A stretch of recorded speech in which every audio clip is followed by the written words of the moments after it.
Hello there, and welcome to Terra Tech Worlds for version 0.65. With all these updates and changes, we have a new tips and tricks video for you today. So let's get started right away. The first little tip I have for you is the wheels. One of the most ignored factors in this game, I believe, because we don't have no information on these wheels. And my tip is going to be stack the different wheel types out there and get the bonuses that all these wheels have for the different terrain. So, the off-road wheels work on off-road, which now just basically is the mud and the beach, and then we have the other off-road wheels, which that's all they say, right? But they work a little bit better on the snow. And all you need is 2 of each of these, and then you're going to get that effect for basically all your wheels and for moving around in those different biome terrains and stuff like that. And same for these transit wheels. They are very good at turning. They help with the load. So you're got a heavier tech. This makes the heavier tech turn a little bit better. So they're very handy. Just like all of these wheels right here, these large extended wheels, they have good turning capabilities. They are offset a little bit out of range, but they work well enough, I believe, as is. But yeah, having them on there really helped out my tech speed and the turning capabilities that this thing has on the different terrains. So yeah, they were a bonus. That's why they're there. And I just need 2 of each of them, and you can buy these off the Swamp Trader. But that's where we stop, is at 8 wheels. So just build your tech with 8 wheels, and then you should be good. Yeah, that should be it. Because if you add more wheels of any kind, your tech might start not turning very poorly, which mine does. I put any wheel on there, my turning capabilities are cut in half. But this is what I recommend for doing your different wheels. Just 8 wheels, stack as many different kinds as you want for the different terrains, and then you'll get the most. You'll be able to move around the best that you can with your big techs. It's not the best. It does have a kind of decent turning arc. This is a tight drive, and if you had big techs and you're familiar with them, a turning like this is really hard to do. But as you can see, that's not too bad. That's pretty decent. But having my turning going like half that would really suck, especially when you're running around on terrain and you try turning and you get like half this turning arc. That would really blow, right? And it's still not as great because there's nothing really helping me very much on grass anymore. Unfortunately, it doesn't really work too well. But that's still a pretty decent thing to do for your wheels. So just remember, you can go ahead and stack the different wheels, just 2 of each, and you'll have those added effects for all those wheels. Of course, you're not going to have access to these wheels at the start of the game if you're worried about that aspect of the game.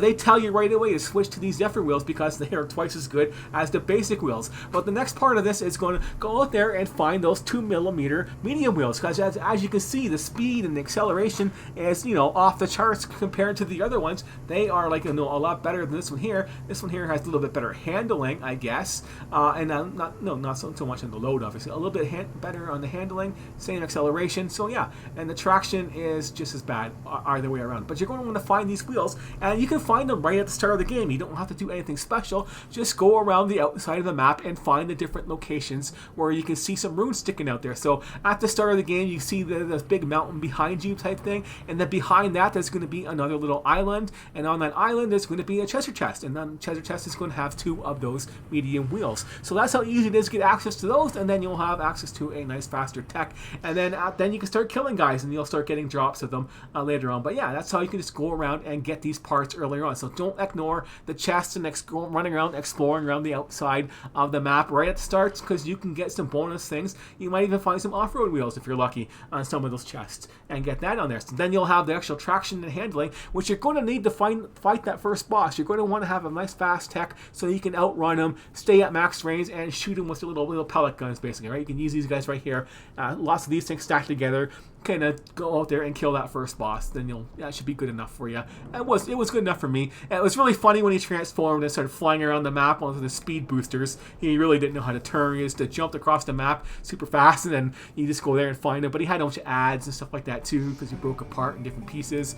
But that's how it works. But anyways, that is going to lead us to the next thing, and another underrated part in this game is going to be the bumpers. I think most people just ignore them. They give you 1 bumper at the start, and then you might not use it anymore once your techs get bigger and it gets awkward. But go ahead and keep these guys on there. They are really good for running over all the plants in this game and running into other techs and rocks and anything. It just makes them moving around on the map a lot easier when these shock absorber things take all the damage for you. So they'll take out most of the damage. Even with small techs, you can almost run into a tree at full speed and not take like any damage at all half the time. Sometimes you will take damage on the back of your tech, and sometimes you won't on a smaller one. This one here like takes no damage whatsoever anymore. But that that's mostly because of its weight and stuff like that. But yeah, the shock absorbers for the bumpers, it's just something you don't want to ignore. It just makes life a lot easier. Those little plant lights that expand to blow up, tap them with your lasers, and then just run them over. You don't have to laser any plant life anymore. Just run them over, and the bumpers are going to help that so much. So there you go. Just don't ignore the bumpers. The next thing that we're going to do is all parts are not created equal. We can tell this right here. So lots of these parts are going to have stats on them now, like this one here, for example, with Amplify plus 3, 30% damage, not bad. 16 reactor load, that kind of sucks. But it's still better than this one here, which is 16 reactor load and just plus 2 Amplify. But so yeah, that's a problem. That's not created equal. And over here, this one here is reactor load of just 4 with a plus 1 modifier to Amplify. So overall, this is better to use than this one over here. Of course, you can also check the weight value too, right? This one here, it weighs less, obviously, and this one here just is pretty heavy overall to have those on there too. So just make sure you're keeping track of all that stuff too, because you might want to balance weight out there. This game has no it shows you the weight of your tech, but it doesn't show you how much load your wheels have or how much load they can take, which is one thing they really need to have. It's kind of a must-have if you actually want to build your techs properly, but they don't have that. And some of the other parts are going to be also nice, like these little armor parts, especially at the start of the game where you can't do as much get as much buffed parts as you want.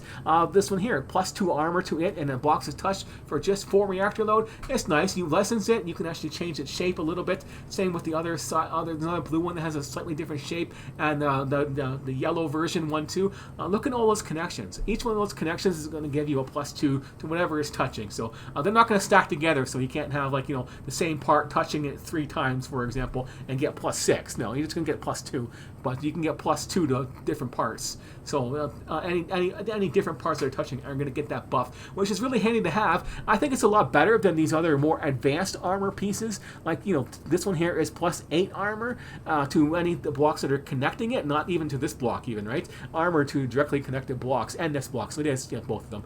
But yeah, it's plus 8 armor, but it just has one connection, so it's going to work on one little piece for one small piece, and the reactor load is 12. And that's so that's 12, and I can have 3 of these guys and get plus 6 on different more parts, and it's going to cover more area. So you can have less of these on your tech and cover more of an area and have a decent amount of armor on for yourself. This one here is still pretty nice, plus 3, and it has two sockets on it, and it has 2 slots on that one there. So that was not bad, but it is still like 8 for a plus 3 and 4 for a plus 2, right? So yeah, so not all these parts are created equal. Just remember that while you're building your tech, and you should be good to go on that. The next thing is going to be stacking your modifiers. Of course, you're going to want to build a nice, awesome tank tech that can do everything like this one can. It can fly, it can mine everything, it can go in any biome. It's got rocket launcher boosters too, and it's got like 8 guns on it, 8 sniper rifles on there, and like 4 lasers, and it can go move around pretty decent, and it's maxed out on everything. Like all the stuff is maxed out for its guns. Its wheels are maxed out for its turbo. Any part I put on there is going to be maxed out there. Like this is a regular part. Everything except for the amplify and the recycle. Anything that the cab doesn't cover. The cab itself, this is the best cab, and it's going to have the superconductor, amplify, and recycle. Well, there's no frames that's going to cover recycle or superconductor, so don't worry about that. So that's why this is like one of the reasons why this is the best cab to have. And since it's a lot easier to stack up these 10 small frames that give you those plus 1 armor and nanolot repair each, so you can get your plus 10 off of that, or armor is just plus 8 each for that, and 10% and 8%, so you get 80% damage reduction. But anyways, you can stack 10 of those frames, and then you can stack 10 Kestrel frames, and that's where you get the turbo from. It's it's very expensive, 20 for your reactor load for these Kestrel frames, but that's going to be plus 10 turbo to any block that you put on there, and then you don't have to worry about it. And the cab this cab doesn't do turbo, but my guns are, so any gun I put on there is going to have maximum turbo, which is awesome to have, and it's going to have all those other stats in there too. So yeah, the stats that this thing has is it works very well with the plus 6s right here with these other weapon mounts right here, because they got +2 to all those stats too. +2 to all those 3 stats. You got 2 of those equals, you know, your maximum buff of +10. So that means if your weapon can get attached with 2 sockets at least, your weapon is going to be maxed out. Doesn't matter what weapon I put on there. I could put lightning guns on here if I wanted to, and they would be maxed out too because they got at least 2 connections. They got 4, but just 2 of them got to be touching that, and you should be maxed out on all your stats. So yes, go ahead and stack your frames. That's the best thing you can do in this game that I found, is to stack all those frames. It might look ugly. It's a big heavy tech, but yeah, as you can see, I can fit, you know, it doesn't look like, I don't think it looks like I really have 10 small frames and 10 Kestel frames all stacked together in there. I think that's a pretty neat design myself, but you probably could tighten up a little bit better maybe if you were better at building. I'm not saying I'm the best I'm building, I'm just saying that this is neat. And I got some nice holes in here for other parts of the tech. So if I wanted to add some more cargo, I got more cargo room I could put on there, or anything else I wanted to add. So still got some room to add stuff in the middle if I wanted to, if I needed to, basically, right? I should just reverse this thing, put the cab on that way, so I get the better turning by having it in that regard. But anyways, that is enough of that. Let's cover the different commands that we have that the game doesn't really tell you much about, and that's that K button. It shows you that now. I didn't have it before, but you're going to want to see the firing arc and a little arc over there. So just remember that you have that. They might have the tutorial, might tell you about it on one of the quests, but just make sure you remember that you can do that. And the other thing to remember is that for the parts, it can be a pain in the ass to place these parts, especially when you're trying to build something like this and place all these different frames and get them in the proper spot. Is you can sit there and hold the control button and use the arrow keys, or the regular arrow keys with the W, A, S, D, move them around, and E and Q to move them up and down, so you can move your parts and nudge them that way. So remember that when you're building stuff, you can do that with the different parts. And I think that works with these other parts over there too, right? Let's test it out there. This right here. So let's hold Control key. Yeah, you can move them around. So it works on your base building too, right? Down and over. So that's going to be very handy to remember that you can hold the Control key and do that, because it moves around a lot like this, right? It's not such a pain in the ass to get them snap into place properly. Just remember that. So that is that. And now the next thing is going to be the Bastion Quests. The Bastion Quests are super important now. They are very awesome to do, just because they give you easy access to fusion cores and access to the cores in general, or whatever they want to call themselves. So yeah, you have the cores assigned and available. I'm using 6 right now, but these things, the Bastion Quest, the first one's going to give you 2 fusion cores for your tech and a repair module, and I think it gives you 4 fusion cores available for yourself. So that means right away you can go ahead and stack 2 fusion cores on your tech. Whereas I have one here. There's one right there. So small fusion reactors. They give you 2 of these, and each one of these fusion reactors is going to be like a plus 100 to your cab space right there at least. So they are very handy to have, and just the first Bastion Quest gives you 2 of them. So it's a lot better than what it was before. It cost 110 power. Power used to be a big problem in this game, and then powering those things, it took a lot of effort. It takes no effort now to do it, but even having those bastions just powered up, and they do it for you, and they give you the free cores without actually having to build them, because they are very expensive in mats that you need to find in the desert biome, which you don't have access to.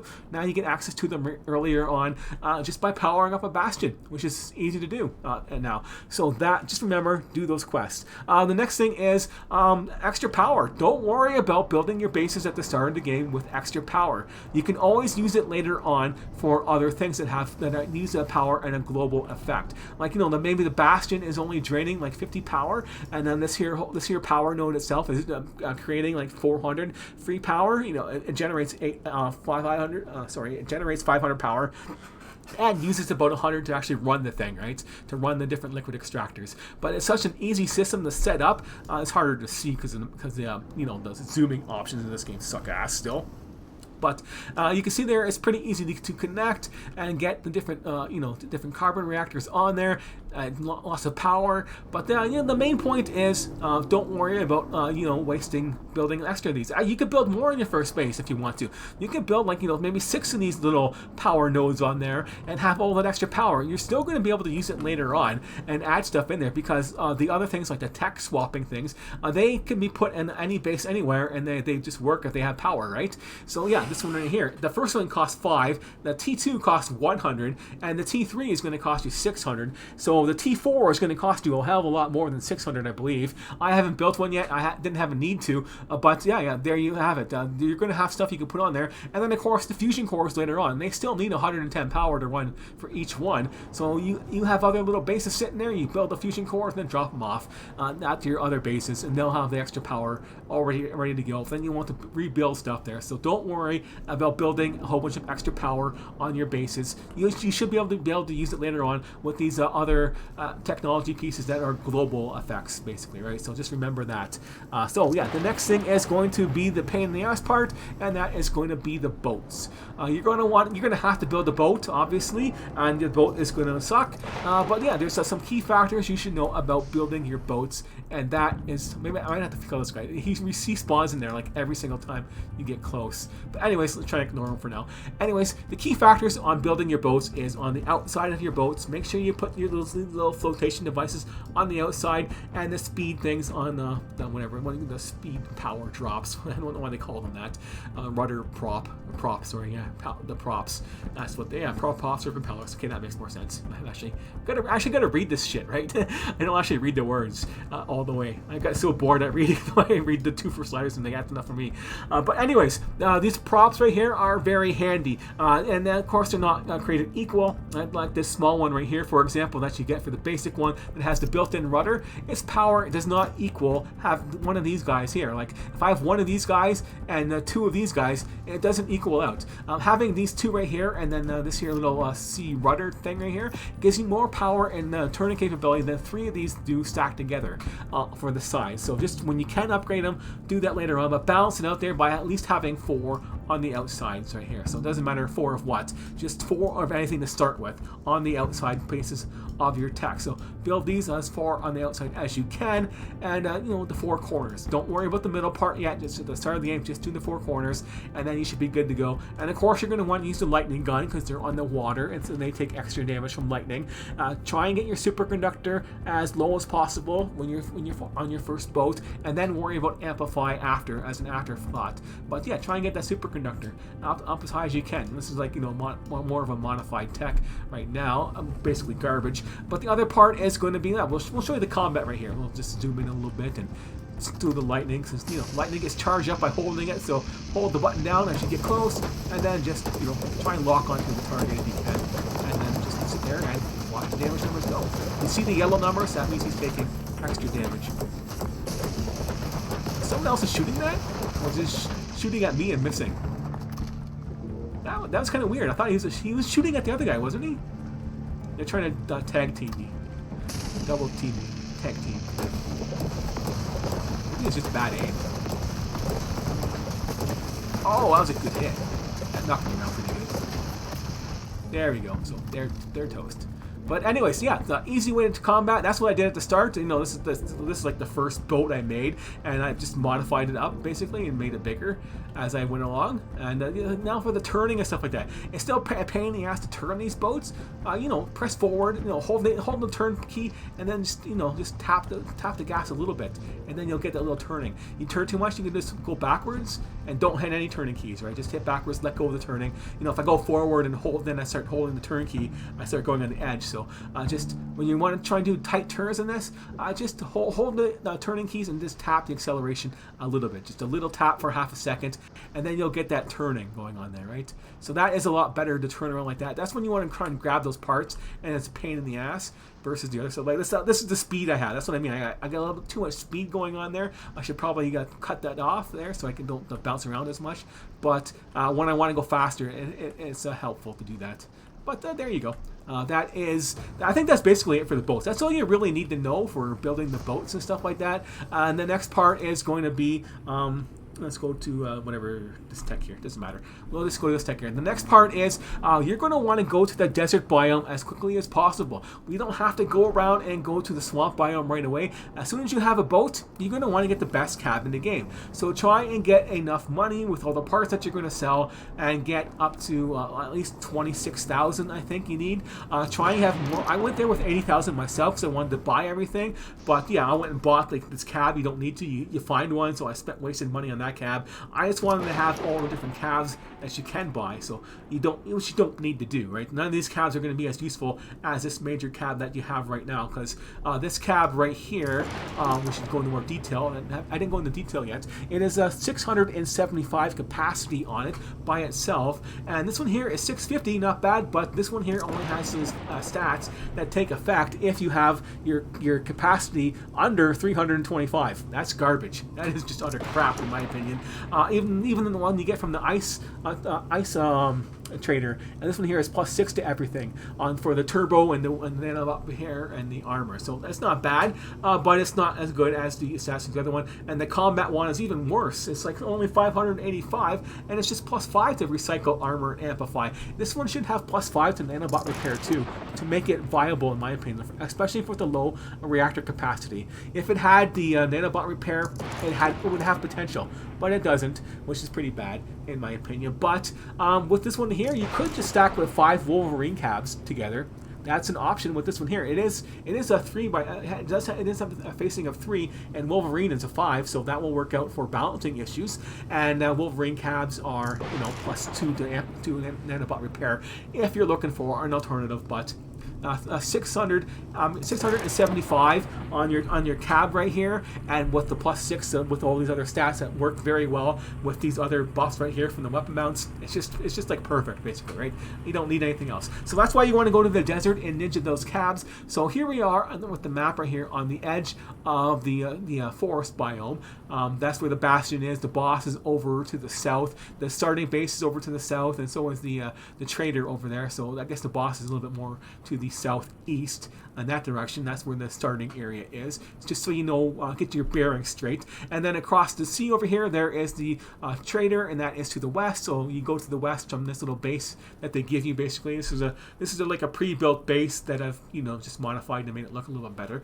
So for my base, but yeah, there's the trader over there, and there's the swamp biome over there, and that trader. That's where you usually go to start making your swamp base. But in there, of course, north is going to be where the ice is, the ice trader, and there is the desert trader over there. So if you're on this island right here, going to the east and finding that the desert trader is what you want to do at nighttime. So go over there, wait for nightfall, jump into the desert, get to that trader, and then just go ahead and buy that best cab in the game, and then now you don't have to worry about anything else in there. So that is the best tip I can give you, is go ahead and get that cab, ninja it and get it as fast as possible, and then the rest of the game will be a hell of a lot easier, because you'll have a really huge tech and a huge advantage on those buffs right off the bat, and then you should be having a lot more fun and making your life a lot easier, killing the 300 techs you got to kill in each biome to get the quest done if you wanted to do those. So remember to do that on there. The next thing is go to the desert, and not the desert, go to the ice biome and do the same thing with weapons. Not the trader, but do weapons this time. On the outside edge, like I told you about the chest on the ice biome, you're going to find a sniper rifle. That's what I call this one here. A nice big powerful rifle that's long range and accurate and doesn't blow everything up everywhere. You're going to find one of those. You're going to find a cannon in one of those chests too, I believe. These things are like probably the best weapon in the game, because they have the big AoE effect, but they do have that huge knockback effect, and parts go flying everywhere and parts get blown up more, so you're going to get less parts, and it's going to be more of a pain in the ass to pick them up. That's why I'm using the rifles instead. But I think you can also find a missile launcher in those chests too, and you can probably find some regular rocket launchers in there, some regular rocket launchers or triple barrel rocket launchers also, and some of these chests. I don't think you can find a rotary gun in those chests. You gotta buy one of these. I think I got one from a drop, I think.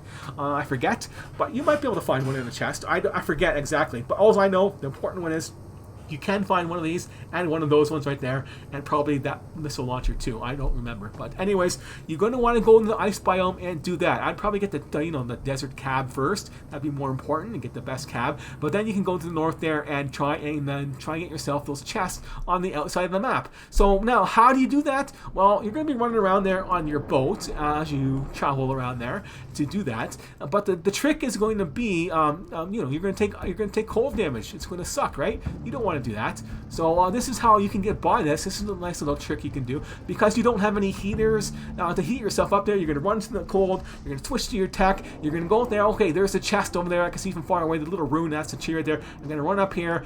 There's the chest, grab my loot. Okay, now I'm going to go back to the desert, go back to the water. I mean, my tech is freezing. I'm taking damage. I don't have a heater. Get to the water. I can't change my boat. I'm frozen. I can't change to my boat. I'm screwed. No, hit the tab button, then hit the space bar. Now you are good. As long as there's no tech shooting at you, you can go there and hit the spacebar here. Maybe try and go up a little higher if you want to. Doesn't really matter. But if you're in this mode right here, you don't take any more cold damage. Your tech will still be frozen, so your temperature will be low, and your tech will be damaged, but it'll start repairing. You can see the hit points number with the hearts at 100%. But so if your tech is down to like 80% from the cold damage, you just sit there like this. Just you're sitting there. Your tech is in midair like this, and it's healing. And then that is how you can get through the ice biome without a heater and quickly dart in there, grab some chests, loot, and then dart back out to the water where it's going to be safe because the ice biome techs will basically slaughter you because they come in groups of 3s and they're all pretty damn strong. And then you don't have a heater or nothing, you can't do anything because you have no weapons yet and you're just fighting them. But yeah, that's how you can get around it. Now you just sit there and wait until your tech is healed. So having some good nanobot repair on your tech on your boat would be a good idea too. So yeah, just add some small frames, not too hard to do. Then you should be good to go. And now you can just go, bam, I swap to my boat, and then drop in the water, and you're good to go. And run away. Oh, there's the next one over there. So there's the next landing spot over here, and then you repeat the process. Land on the shore, go on there, you get your tech is frozen, go back to the water, and then, tab, space, and then float in the air, or whatever the controller buttons are going to be for your controller. Just get into this, the build mode right here, and then you won't be taking any cold damage. And that'll probably work for swamp damage too. I just haven't really tried it for that. Just go in here and check. I think you still take the swamp damage because it's a debuff that keeps on going in cycles every couple seconds. But the frost damage, that's how you can get around it. So just remember that tip right there, so you're not going to be shit out of luck if you're frozen. You have a way to get unfrozen and heal yourself, so you can actually swap your tech around and take advantage of the tech swapping and the cold biome by doing little things like that. So there you go. We'll go up to here, line it up there, and just go up the ramp. Wrong one, that one. That's the one I wanted. No, that's no. That's the one I wanted. No, I wanted 3. I hit 4 by accident. I wanted this little small one here. But there you go. So just remember that. The next part is going to be flying. So this tech here and the other one here, we can abuse the flying all you want on this right now. This is still bugged. It has no cost on these propellers. So all these propellers, they cost nothing. You can have them all facing forward for a nice big boost. You can try and have multiple controls set up if you want to for forward and backwards boosting if you wanted to. But just for now, flying like helicopter style with all these little propellers is a nice, really fun way to abuse this system right now because, hey, it's got no cost. It just costs a lot of money to buy all these guys, since I got like 16 of them, I think, to make this guy fly at a decent pace. So now we can fly it up there. I want to go backwards and fly that way. I can just let go of the gas, turn forwards, and fly this way. This is what I do to fly around the map. I want to get to the next biome. I just go like this and start flying like that. There you go. I'll start flying and see what I can do, and then go to the next area. It's a little bit slow flying like this. You can build a plane and probably fly a lot faster, but this is still really easy. And if I want to go there and land somewhere, I can easily do that and not worry about tech swapping or anything like that. I can just go and do whatever. And it's just nice and easy to accomplish all that. So we can try and find that guy off. Oh, that's a bad shot. Oh, come on, hit the guy. There you go. Blow him up there. So with the cannon, all the parts would be going all over the place. And if you want to collect parts and make money, you don't want to do it in that way. But yeah, just you want to go there and bug out, then you can go ahead and bug out and fly away. It's nice and simple. Abuse the system. There's that little thing right there. That's what I'm talking about when I'm talking about little places where treasure chests are. I forgot there was one right there that we didn't have to go very far to see. So that's what these things will look like. They'll have little parts like this sticking out there. Then you'll see like a treasure chest up there, like a glowing orange chest. And if you see something like this, there's going to be a chest nearby. And then you can go ahead and take that and get some nice good parts and resources and stuff like that. Just don't ignore them. Let's go find this tech right here. Come on. I'm lining you up, buddy. I'm going to get you. I'm going to get you. Through this tree. There you are. Oh. Ah, it sucked. I wanted to get a better shot. It's hard to get them lined up properly. There you go. Let's run them in there. Come on. Gotcha. There you go. Just bully the tech sometimes, right? That's gonna be fun. You know, I enjoyed that a little bit. Just bullying them. Don't fire them. Just run them over. You know, I'm bigger than you, and I'm gonna squash you. So yeah, just assume with him up there. But anyways, abuse the flying system in this game, and there you go. That is it for the tips and tricks that I have for you today. Anything else seems like a small fry to me. That covers most of the game, in my opinion, because building the simple power system, all your power things are taken care of, and then building your tech, you know, frame stacking and the different wheels for and all that kind of stuff is just what you need, right? So go over there to the desert, ninja the best cab. Make sure you have enough money to buy it, of course, before you go there, and don't waste your trip. And go over there and get the best weapons off the ice biome by just dipping in there and back and forth. So hopefully this helps you out there. So let me know if this actually was any information was very useful to you, or a little bit useful to you, or you already knew it all and you didn't actually learn anything. And then you'd be pretty smart then. But no, just saying that anyways. I'm just joking. But anyways, there you go. Thanks for watching, and I will see you later.